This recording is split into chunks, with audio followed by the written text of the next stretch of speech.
시청자 여러분 안녕하십니까. CNB 스페셜 토크의 주정민 교수입니다. 오늘은 좀 특별한 분을 모셨습니다. 지역의 토종마트의 성공 신화를 썼던 CEO에서 이제는 지역의 어려움을 겪고 있는 여러 이웃들에게 나눔을 실천하는 재능 기부맨으로서, 그리고 또 인생에서 얻었던 삶의 지혜와 교훈을 지역의 희망을 가진 청년들에게 나눠주는 청년 멘토로서의 삶을 살아가고 있는 분을 모셨습니다. 그야말로 기부와 나눔의 무한도전의 역사를 쓰고 계시는 우리 하상영 대표 함께 하겠습니다. 안녕하십니까? 반갑습니다. 네, 반갑습니다. 예. 네. 지역의 토종기업 그리고 토종마트 네. 문을 열어서 성공 신화를 쓰셨는데 예, 지금은 이제 다른 일을 하고 계시네요. 예, 그렇습니다. 그 마트를 처음에 시작하게 된 계기 좀 말씀을 해주시죠. 이제 저는 조선대학교를 졸업하고 원래 네. 또 영암이 고향입니다. 근데 서울에서 직장 생활을 했어요. 직장 생활 하다가 광주, 영암, 그러니까 서울 이렇게 왔다 갔다 하면서 보니까 광주나 영암이 서울보다 항상 물가가 비싸요. 예. 아, 이게 좀 불합리한 것 같다. 그러니까 소득은 높지 않은데 항상 지출을 많이 해야 되는 이런 구조가 뭔가 좀 잘못되어 있는 거 아닌가. 그래서 이걸 바꿔보면 새로운 사업 기회도 있고 또 네. 지역민들한테는 물건을 싸게 살 수 있는 이런 기회가 돼서 좋은 서로 이렇게 윈윈할 수 있는 사업 기회가 되겠다 싶어서 제가 1995년도에 네. 주월동에다가 오픈을 했었습니다. 네. 생산자와 소비자가 서로 윈윈하는 네. 그런 모델을 만드셨네요. 그렇습니다. 예. 그런데 이제 그때 그 대기업의 거센 자본 공격, 네. 또 대형 마트의 등장 이런 것들로 이제 어려움을 좀 겪으셨죠. 네. 예. 제가 이제 1995년도에 주월동에 네. 1호점을 오픈하고 2012년에 이제 법정 관리 그리고 파산 신청까지, 그러니까 한 17년 동안 제가 회사를 운영하면서 네. 회사의 설립부터 이제 마지막 그 사망 선고까지를 제 손으로 이렇게 했었던 것 같습니다. 근데 뭐 한때는 전국에서 8등 정도 하는 그 유통업체를 운영을 했었고 한 3,000명 정도 임직원들이 같이 한꺼번에 굉장히 열심히 서로 이렇게 그 목표를 가지고 사업을 했었고요. 이제 2012년에 이렇게 마무리를 한 다음에 정말 이제 새로운 인생을 살기 위한 이제 제2의 인생 2막에 도전하고 있는 지금 그런 상황입니다. 네. 그때 이제 그 기업을 운영하실 때도 네. 정말 사회를 위해서 여러 가지 기부, 봉사, 나눔 많이 실천하셨는데 재능기부센터, 재능기부 이제 요즘 저희가 익숙한 그런 단어가 됐지만 예, 그렇게 됐습니다. 그때 2012년 초창기에는 재능기부라는 말이 그렇게 흔하게 사용되던 용어는 아니었죠. 네, 맞습니다. 그러니까 대부분 그때는 연예인들이 네. 자기 콘서트를 재능 기부로 하면서 거기서 받은 수익금을 이렇게 기부를 한다든가 하는 형태, 또 의사 선생님들이 본인의 의술을 이렇게 펼치는, 그러니까 굉장히 특수한 재능을 가진 분들이 재능 기부를 하는 것이 일상적이었다고 하면 이제 저희는 누구나 좋은 일을, 마음만 먹으면 누구나 좋은 일을 할 수 있습니다라는 캐치프레이즈로 시작한 단체고요. 네. 그래서 저희가 나눔앤조이라는 비전을 가지고 재능기부센터를 하고 있습니다. 그러니까 그 말씀 그대로 누구든지 일반 평범한 시민들도 스스로 가지고 있는 약간의 그 재능이나 관심만 있으면 어려운 이웃을 누구나 도울 수 있습니다라는 게 취지입니다. 네. 네, 그러니까 누군가가 뭔가 사회에 기여를 하려면 뭔가가 있어야 되는데 네. 특히 이제 특별한 재능이나 능력이 있어야 되는데 그렇다고 생각을 하시는 그렇죠. 거예요. 많이 예. 대부분 그렇게 생각하시죠. 네, 근데 이제 예. 일상생활 속에서 내가 할 수 있는 일 그 자체가 재능이라고 보는 거죠. 그렇습니다. 예. 그러니까 뭐 예를 들면 벚꽃이 한참 피우고 있을 때 어떤 분들은 한 10여 년 이상을 자기 집을 못 나가고 계시는 분이 계세요. 예를 네. 들면 이제 아주 노모의 어머니가 40대 된 아들을 이렇게 그 병간호를 하고 계시는데 그 노모는 그 아들을 움직이기 어려운 아들이니까 이분을 모시고 벚꽃 구경 한 번도 못 하는 거죠. 그래서 제가 운전만 할 수 있고 누군가 힘만 있고 시간만 있으면 이분들을 모시고 같이 벚꽃놀이라도 한번 할 수 있는, 그러면 그 노모나 그 병원에 계시는 40대의 그분은 이게 누군가가 나를 응원하는 사람들이 있구나라고 하면서 삶의 희망을 가질 것이고, 네. 또 나는 아무 재능도 없고 난 정말 사회에 기여할 수도 없어라고 했던 사람도 내가 가지고 있는 시간과 힘만 있어도 내가 이렇게 기여할 수 있구나라고 해서 정말 서로 간에 이렇게 그 행복감을 나누는 그런 일들이 가능한 네. 저희 재능기부센터입니다. 예. 재능기부센터 말씀 듣고 보니까 궁금해집니다. 네. 어떻게 운영되고 있습니까? 이제 저희는 좀 특이한 게요. 이제 민간인들, 그러니까 순수한 민간 봉사자들의 모임으로 이렇게 이제 시작을 했고, 처음부터 이렇게 관의 도움이나 지원금이 없이 하겠다. 이제 여러 가지 뭐 이유가 있습니다만, 어쨌든 그렇게 시작을 했고, 지금은 이제 5,000원, 10,000원씩 내는 후원 회원들, 네. 그분들의 도움으로 이제 그 상근 근무자들의 이제 그 월급도 주고 있고 그런 상태고, 또 저희 특이한 게 저희는 이제 기부금을, 그러니까 후원금과 기부금을 따로 이렇게 정리를 하는데요. 기부금을 받으면 그 기부금을 100% 이렇게 후원, 그러니까 어려운 이웃에게 전달하는 그렇게 역할을 합니다. 네. 근데 이제 원래 법적으로 보면 기부금의 5% 이내에서는 이렇게 그 관리 용도로 쓸 수 있는데, 저희는 이제 그 기부해 주신 그분의 이름으로 100% 이렇게 기부해 주시는 그런 단체입니다. 네. 네. 이 지역민 모두가 편하게 누구나 네. 참여할 수 있는 그런 형태로 운영된다고 보면 되겠네요. 그렇습니다. 예. 그런 측면에서 봤을 때 이제 지역에서 새로운 여러 가지 기부 문화 이런 것들을 만들고 계시는데, 네. 과거에 그 아름다운 가게도 나눔의 인단으로 그렇습니다. 운영을 하셨다는 얘기를 들었습니다. 예. 네. 이제 저는 이제 평소에 제 생각이 네. 물건을 이렇게 아껴 쓰는 것, 돈을 안 쓰는 것도 좋지만, 기존에 기왕에 샀던 물건이면 이걸 다시 한번 재활용하고 나누어 쓰는 것이 굉장히 중요하다고 생각을 그렇죠. 해왔습니다. 네. 그래서 제가 할 때 그 쇼핑 봉투를 유료화해서 그걸 자꾸 재활용하면서 그 남은 돈 매달 500만 원씩, 그래서 6천여만 원을 우리 광주 노인 복지단체에 이렇게 기부도 하고 했었고, 그게 이제 계기가 돼서 우리나라 전체 유통업체가 다 쇼핑봉투를 재활용하게 된 이렇게 계기가 됐었거든요. 그런데 이제 그런 비슷한 운동을 이제 서울의 박원순 시장님이 그때 당시 아름다운 가게를 설립해서 하고 계셨고, 기왕이면 이런 운동을 이렇게 지역에도 같이 했으면 좋겠습니다 해서 제가 아주 선선히 매장을 내드렸던 그런 네. 기억이 있습니다.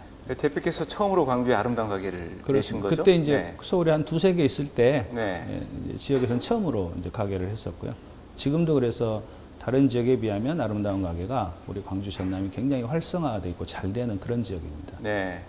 재능기부센터에서 단순히 그리고 재능만 뭐 기부받고 또 그걸 나눠주고 이런 역할뿐만이 아니고 네, 복지 사각지대에 있는 분들도 한 분 한 분 또 돕고 있는 역할도 하고 있다는 얘기를 들었습니다. 그렇습니다. 네. 그러니까 이제 저희 재능기부센터의 특징이 처음부터 이제 저희가 그런 컨셉이었는데요.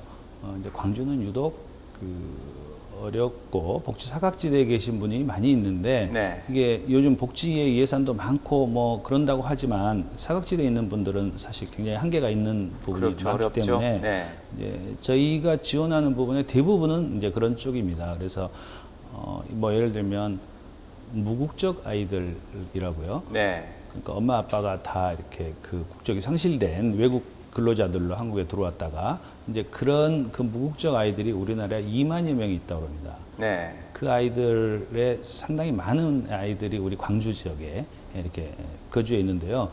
이 친구들을 저희가 매년 2차례씩 돌잔치를 해줍니다. 네. 그래서 한 20여 명씩 한꺼번에 모아서, 그러면 이제 그 엄마들도 돌잔치니까 엄마들도 치장을 해야 되고 한복을 입고 또 아이들 치장하고 그러는 과정에서 뭐 메이크업도 해야 되고 또 사진 촬영 뭐 이런 한 200여 명이 같이 동원을 해서 이렇게 네. 그날 돌잔치를 이렇게 하는데요.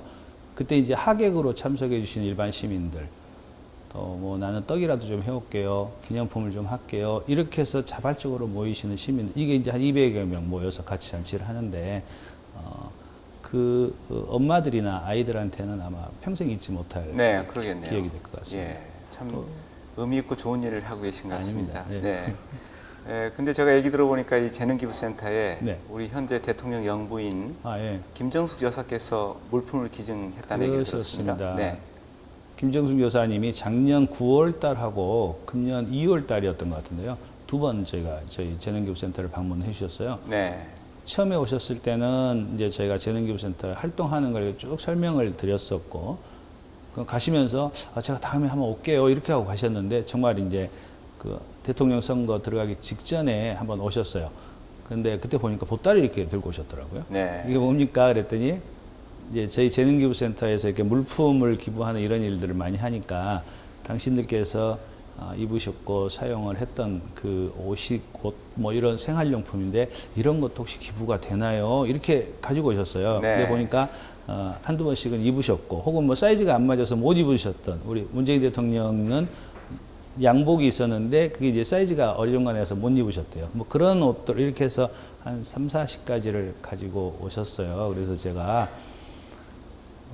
지금 이거를 어려운 분한테 전달해야 될 방법도 있지만 기왕이면 대통령 당선되시고 나면 이 제품을 우리가 특별 경매를 통해서 돈을 더 많이 만들어서 네. 우리 지역민들한테 전달하면 어떻겠습니까? 그렇게 제안을 했더니 김정주 여사님이 그렇게 하세요 하시더라고요. 네. 그래서 지금도 그 진행을 하고 있는 겁니다. 네. 한 3차례 했고요. 매달 네. 한 번씩 한 300만 원 정도 기부금이 모인 것 같습니다. 네. 그래서 그럼 우리 아직도 지역에 물품이 남아있다는 말씀이세요? 네, 조금 남아 있습니다. 네. 근데 아마 제가 매달 한 번씩 매월 마지막 토요일 날 그 진월동에 있는 국제 테니스장 거기가 제가 재능기부센터가 있는데요. 네. 거기에서 올망졸망 장터라는 우리 벼룩시장 같은 행사를 해요. 거기에서 이제 한 꼭지로 우리 두 분의 그 물품을 경매하는 행사를 하고 있는데 8월 달, 9월 달에는 이제 잠시 중단했고 10월 달부터 다시 또 그런 경매를 할 것입니다. 네. 김정숙 여사의 행보 뭐 국민들이 관심 갖고 있고 또 화제가 되고 있는데 네, 네. 우리 광주에도 또 좋은 역할을 해주셨네요. 예, 네. 그랬었습니다. 그런데 이제 보통 기부센터 하게 되면은 기업이나 네, 지자체, 국가의 도움을 받아서 네, 대부분 운영을 합니다. 그렇죠. 네. 그런데 이제 대표께서 운영하시는 재능기부센터는 이 민간인들끼리 도움을 통해서 운영된다는 얘기를 들었습니다. 네, 그래서 그렇습니다. 운영이 가능하신지 궁금합니다. 이제 아까 서두에 말씀드렸듯이 관의 도움을 받기 시작하면 네. 아무래도 여러 가지 이유상 이제 경쟁력이 떨어지고 그러다 보면 하고 싶은 일들을 제대로 못하는 이제 이런 상황이 되기 때문에 처음부터 저희가 관의 도움 없이 시작해 봅시다라고 했고 그런 취지에 동참해 주시는 그런 후원 회원들이 이제 꾸준히 늘어나서요. 지금은 750여 명 정도가 후원을 해주시고 네. 그 돈을 가지고 두 사람의 월급 또 뭐 전기세 관리비 이런 것들을 내고 있어서 뭐 풍족하진 않지만 하여튼 운영하는 데는 별 문제 없고요. 이제 지금 교수님께서 말씀하셨던 그런 사항들 때문에 저희 센터에 많은 분들이 그 견학을 오세요. 네. 뭐 지자체에서도 오고 전국에서 많이들 오십니다. 근데 그분들이 공통적으로 하는 얘기가 어떻게 관의 도움 없이 이런 사업을 네, 할 수 저도 있죠? 그런 생각 이렇게 들었습니다. 얘기를 하거든요. 네. 근데 이제 저희는 어떻게 얘기하냐면 뜻만 있으면 정말 우리가 이런 일들을 이루어내겠다고 뜻만 있고 두세 사람만 뭉치면 할 수 있습니다. 한번 네. 뭉쳐서 일어나 보세요. 시도해 보세요라고 제가 권유를 하는데 진행이 잘 안 되더라고요. 네. 네, 새로운 방식으로 참 의미 있는 일을 하고 계시는데 제가 얘기 듣기로는 늘 어떻게 살면 행복할까 이런 고민들을 하신다는 얘기를 네. 들었습니다. 예. 네, 그래서 또 재능기부뿐만이 아니고 네. 지역의 청년들에게 여러 가지 꿈과 희망을 주는 네. 그런 청년 창업 네트워크를 운영하고 있다는 얘기를 들었습니다. 예. 청년 창업 네트워크 어떤 일인지 좀 소개를 좀 해주시겠습니까? 우선 이제 청년 창업 지원 네트워크는 그러니까 창업에 대해서 관심들이 많아지고 있는 요즘이고 네, 그건 뭐 그렇죠. 세계적인 추세잖아요.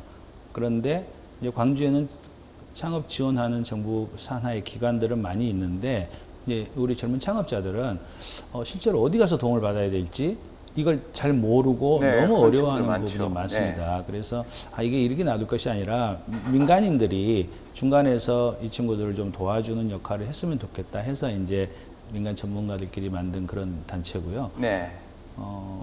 또 창업에 관련된 그 여러 가지 이 멘토링, 뭐 투자자, 또 실제 창업자 이런 사람들이 모여 있는 그런 모임입니다. 네. 그렇다면 이제 대표께서 네. 지역의 청년 창업 현황도 좀 잘 파악하고 계실 것 같습니다. 네, 뭐 아니 제가 뭐 다는 모르겠고요. 네. 이제 저는 그 재능기부센터를 운영을 하고 있는 상황에서 그러면 저 같은 사람은 뭘 할 수 있을까? 그러다가 보니까 나도 창업을 경험을 했고 또 네. 성공과 실패를 해본 사람이니까 그렇죠. 네. 이런 경험을 우리 청년들한테 창업자들한테 알려주는 게 좋겠다 해서 이제 2012년 때부터 제가 우리 지역의 창업자들을 만나기 시작을 해온 거거든요. 네. 그렇게 꾸준히 이제 그러다 보니까 이제 우리 모임도 만들게 된 거고 여기까지 이렇게 진행이 되고 있는데 최근에 제 느낌은 우리 광주 청년들이 이제 드디어 창업에 관심을 갖기 시작했다. 네.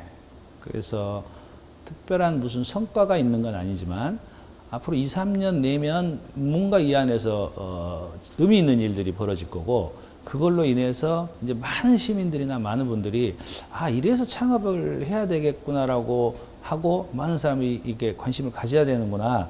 아마 이런 시대가 올 거라고 제가 확신합니다. 네. 지금은 그런 상황인 것 같아요. 네, 우리나라 청년들이 다른 나라 청년들에 비해서 도전 의식 또 새로운 시작하는 것들 예. 이런 부분에 대해서 좀 소극적인 것만은 사실인 것 그런 같습니다. 것 같습니다. 근데 우리 지역도 그런 건 마찬가지인 것 같고요. 다른 데보다 사실은 좀 더 예. 그런 것 같고요. 제가 이제 1년에 1000시간 정도 멘토링을 이렇게 합니다. 네. 이제 우리 지역이 대부분이고 또 대구나 부산, 서울 친구들도 만나는데요.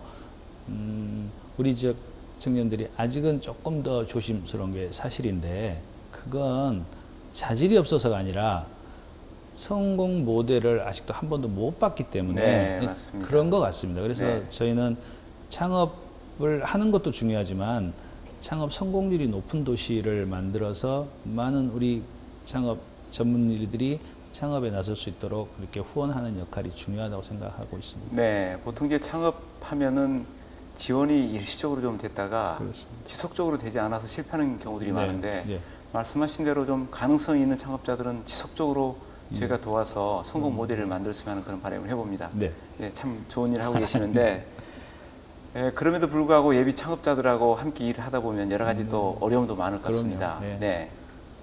창업이라는 게 뭐 어떻게 보면 딱 정해져 있는 그러니까 100개 오픈하면 5개만 성공한다는 게 그렇죠. 뭐 지금까지 몇십 년 동안의 통계로 다 나와 있는 상황이고 그건 누구도 피해갈 수 없는 길인 것 같습니다. 근데 저희가 이렇게 멘토링을 하면서 또 이게 창업자들 만나서 평소에 이렇게 그 후원도 하고 막 하지만 결정적인 순간에 너 이거 사업 안 하는 게 좋겠다. 네. 차라리 사업을 접어라라고 얘기해야 되는 순간이 있습니다. 그럴 때 참 마음 아프지만 또 누군가는 누구도 할 수 없는 얘기이기 때문에 저라도 이렇게 하는 때가 있거든요. 이제 그렇게 아주 좌절하고 어려워하는 이런 모습 보면 참 마음이 아픕니다. 네. 지속적으로 이제 도움을 주는 일이고 네. 또 필요하면 여러 가지 일을 또 함께 해줘야 되는 그렇습니다. 그런 일들인데 제가 생각할 때는 힘든 일만 계속 지속될 것 같습니다. 근데 또 그럼에도 불구하고 혹시 보람 있는 일이 그럼요. 생길 수 있을 것 같긴 합니다만, 네, 어떻습니까? 그러니까 뭐 저는 창업이 인생 길하고 거의 똑같다고 그렇죠. 얘기를 하는 예. 생각을 하는데요. 좋은 날도 있고 어려운 날도 있고 또 살다 보면 사실 어려울 때가 더 많습니다. 그럴 것 같습니다, 잠깐의 보니까. 네. 즐거움 있지만 근데 역시 그러니까 창업을 한다는 사람은 이제 그런 것들을 각오를 하고 그 어려운 길을 헤쳐나가면서 세상에 뭔가 의미 있는 일을 하고자 이렇게 나서는 사람들이니까 네. 그 자체가 너무 정말 이쁘고 고마운 그렇죠. 일이고 네. 이렇게 3, 4년 동안 쭉 지켜보는 과정에서 나름대로 뭔가 조금씩 이렇게 성장을 해나가는 모습들을 봤을 때 저런 친구들이 이제 앞으로 5년 후면 우리 지역의 대들보가 될 거야. 우리 지역에 뭔가 큰 일을 만들어낼 거야. 이런 그 기대감을 이렇게 계속 가져가게 하는 사람들. 네. 그런 사람들을 보면 정말 참 보람 있고 기분 좋은 그런 일입니다. 네. 평상시에 젊은 청년 창업가들 만나면서 이제 여러 좋은 말씀들 해주실 것 같지만 제가 많이 배워요. 예. 이 기회에 네. 그런 창업에 대한 꿈을 갖고 있는 청년들에게 좀 하시고 싶은 말씀 있으면 좀 해주시죠. 이제 그런 얘기를 제가 많이 하는데요. 네. 우리나라 대학생들이 50만 명이 졸업을 하면 30만 명이 공무원 시험을 준비한다고 얘기해요. 네, 그렇습니다. 합니다. 예, 제가 잘합니다. 대학에 있으니까. 예, 네. 또 앞으로 시대가 바뀌어서 이제 우리가 알고 있던 좋은 직업, 좋은 사업 이게 보장이 안 되는 시대가 됐다는 것도 이젠 상식적으로 누구나 다 아는 사회가 그렇죠. 됐습니다. 네, 네. 그러면 조금 더 다른 길을 나서서 도전을 해보는 것, 것이 굉장히 중요할 것 같은데 아직도 확신을 못 갖고 남들이 갔던 길을 따라가려고만 한다면 그럼 정말 앞으로 10년 후, 20년 후에 우리 지역의 미래는 굉장히 어두울 수 있다. 그러니까 이제 과거에 했던 것들, 특히 저희 같은 부모들이 하는 얘기 믿지 말고, 네. 예, 새로운 시대, 바뀌어가는 시대에 내가 어떤 역할을 할 수 있을까를 좀 구체적으로 적극적으로 생각해서 실행에 나서보기를 기대하고 또 응원하는 겁니다. 네, 좋은 말씀이십니다. 우리 청년들이 살아갈 미래는 저희가 생각하고 저희가 살았던 그러니까요. 삶과는 분명히 다른 예. 세계일 것 같습니다. 네. 예, 그런 측면에서 이제 청년들에게 항상 좋은 말씀 해주시고 또 지도도 해주시고 그러는데 이 기회에 네. 본인이 직접 창업도 하시고 또 실패도 하신 경험이 있으니까 네. 그걸 통해서 얻었던 여러 가지 그 교훈이랄까요? 네. 뭐 인생의 철학 네. 이런 부분에 대해서 좀 말씀을 좀 해주시죠. 인생의 네. 뭐 철학까지는 거창한데요. 네. 제가 이제 그런 점은 확실히 느낀 것 같습니다. 실패라는 게 너무나 두렵고 아까 네. 제가 창업 회사를 설립하고 성공 크게 갔다가 또 이제 파산까지 가는 이런 과정 그리고 그 이후에 그 여러 가지 재기를 위해서 또 인생을 살기 위해서 하는 과정에 아픔도 있고 어려움도 많았지만 지금 생각해 보면요 그런 과정들이 너무나 공포스럽고 힘든 길이 아니다. 그러니까 실패라는 게 너무나 아프고 정말 그런 거 아니니까 다시 일어설 수 있는 다시 한번 도전해 볼 수 있는 마음만 있다면 시도하고 앞으로 이렇게 도전해 보는 것이 정말 중요할 것 같고 네. 이제 저 같은 경우도 그렇게 뭐 이렇게 어려운 시절을 지냈다고는 하지만 참 좋은 경험을 했고 네. 그 덕분에 이렇게 근력이 많이 생기는 것 같은. 네, 경험의 근력. 예. 네. 그래서 이제 웬만한 어려움은 이겨낼 수 있겠다. 그런 느낌이 드는 게 인생의 중요한 자산인 것 같다는 느낌이 듭니다. 네. 그동안 여러 가지 의미 있는 일을 해오시고 새로운 시도를 많이 해오셨는데 네. 또 미래에도 어떤 새로운 일을 꿈꾸실 것 같습니다. 제가 생각하기에는. 그래서 기대도 되고 또 그러는데 어떤 꿈을 꾸고 계시고 어떤 그림을 그리고 계시는지 이게 좀 말씀을 좀 해주실 수 있으신지요? 예. 네. 이제 저는 우리 지역이 이제 제가 유통업을 하다 보니까 네. 인구가 늘어나지 않으면 그 도시는 점점 어려워진다고 제가 그렇죠. 확신을 갖고 네, 있습니다. 네. 근데 지금 광주가 이미 150만 선에서 늘지 않고 오히려 조금씩 줄어들 가능성이 있다면 그럼 이제 우리 도시는 시간이 지나면서 분명히 조금씩 더 쇠퇴할 수도 있다라는 가능성인데 이걸 이겨내기 위한 거의 유일한 방법은 아마 청년 창업밖에 없을 것이다. 저는 이렇게 보고요. 네. 근데 우리 청년들이 다른 지역의 청년에 비해서 기본적인 자질이 부족하냐? 저는 그러지 않다고 보거든요. 네, 그렇죠. 다만 우리 이 창업하는 친구들에게 제대로 된 정보나 또 그런 여러 가지 이 후원을 제대로 못 해주고 있는 상황이 이제 친구들을 우리 젊은이들을 끌어내지 못하고 있는 건데 조금만 더 성공한 모델들이 나와서 간다면 많은 사람이 창업에 나설 것이고요. 네. 그 창업이 나선다는 얘기는 결국은 이제 일자리를 만들어내는 것이니까 그 좋은 일자리가 생기고 그러면 결혼도 하게 될 것이고 또 그런 것들이 결국은 노인복지에 도움이 될 것이고 그래서 선순환이 만들어지는 계기가 청년 창업에 있을 거다라고 생각이 되고요. 네. 이제 그런 과정들을 통해서 또 일도 하고 돈도 버는 우리 창업자들이 다시 재능 기부에 나서서 우리 지역의 복지 사각지대가 점점점 없어져가는 그러면 굉장히 사회가 밝아지면서 정말 대한민국의 어떻게 보면 유일하게 또 혹은 대한민국의 가장 모범적인 살기 좋은 도시가 될 수 있지 않을까. 네. 좀 거창한 것 같지만 제 나름대로는 그런 꿈을 꿔봅니다. 네. 그리고 거기에 저의 역할이 친구들을 도와주는 그런 역할을 해보고 싶다. 뭐 그런 정도일 것 같습니다. 네. 저도 하 대표께서 꿈꾸는 그런 우리 지역이 되기를 기대하고 또 네. 고대하겠습니다. 앞으로도 나눔과 기부, 좋은 활동들, 특히 우리 청년들에게 희망을 주는 여러 가지 의미 있는 일들 많이 해주시기를 부탁드립니다. 고맙습니다. 네. 오늘 말씀 감사합니다. 고맙습니다. 네. 네.